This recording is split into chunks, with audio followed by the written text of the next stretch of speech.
राधे राधे दोस्तों, आप सभी का स्वागत है आपके अपने चैनल कान्हा विद बांसुरी में। तो आइए आज हम बात करते हैं कामिका एकादशी के बारे में। वैदिक पंचांग के अनुसार सोमवार 21 जुलाई को कामिका एकादशी है। यह पर्व हर साल सावन मास के कृष्ण पक्ष की एकादशी तिथि को मनाया जाता है। इस दिन भगवान विष्णु और माँ लक्ष्मी की भक्ति भाव से पूजा की जाती है। साथ ही एकादशी का व्रत रखा जाता है। तो चलिए अब हम कामिका एकादशी की कथा आरंभ करते हैं। कुंती पुत्र धर्मराज युधिष्ठिर कहने लगे कि हे भगवान, आषाढ़ शुक्ला देवशयनी एकादशी तथा चातुर्मास्य व्रत महात्म्य मैंने भली प्रकार से सुना।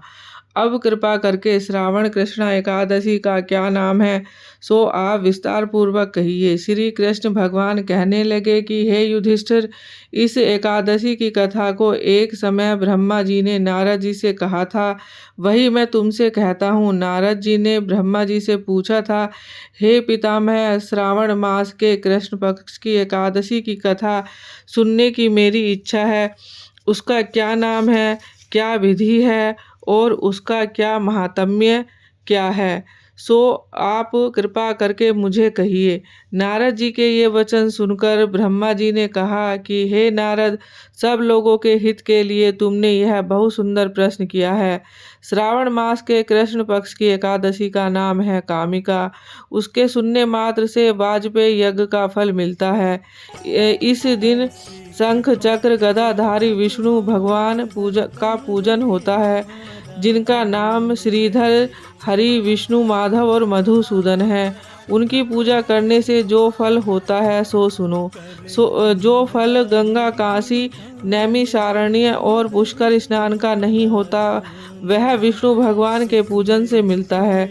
जो फल सूर्य व चंद्र ग्रहण पर, कुरुक्षेत्र और काशी में स्नान करने से, वन सहित पृथ्वी का दान करने से, सिंह राशि के बृहस्पति में, गोदावरी और गंडकी नदी में स्नान करने से भी प्राप्त नहीं होता, वह भगवान विष्णु के पूजन से मिलता है।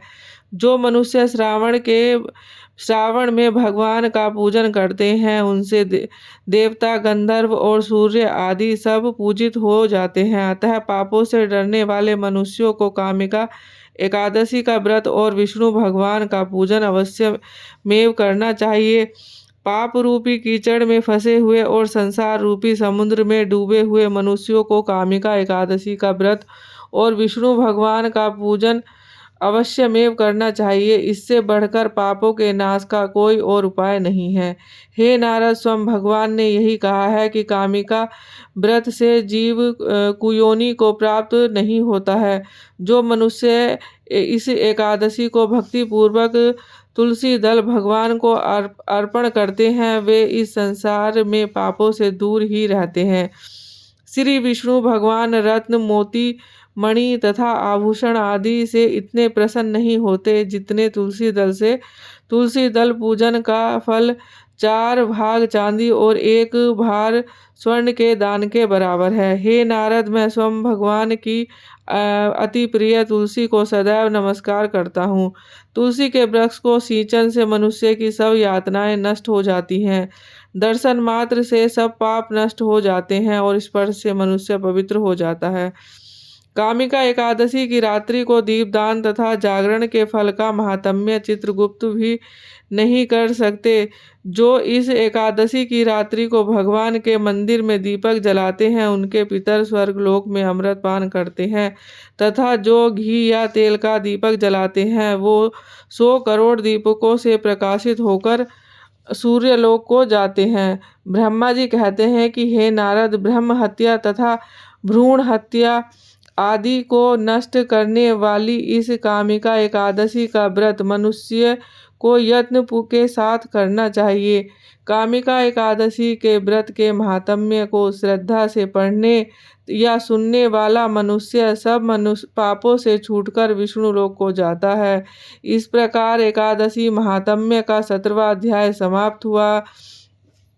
इस दिन गौ के दूध का सागर लेना चाहिए।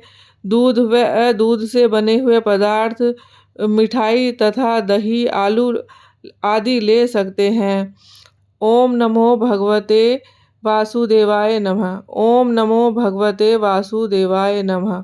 ओम नमो भगवते वासुदेवाय नमः। ओम नमो भगवते वासुदेवाय नमः। ओम नमो भगवते वासुदेवाय नमः।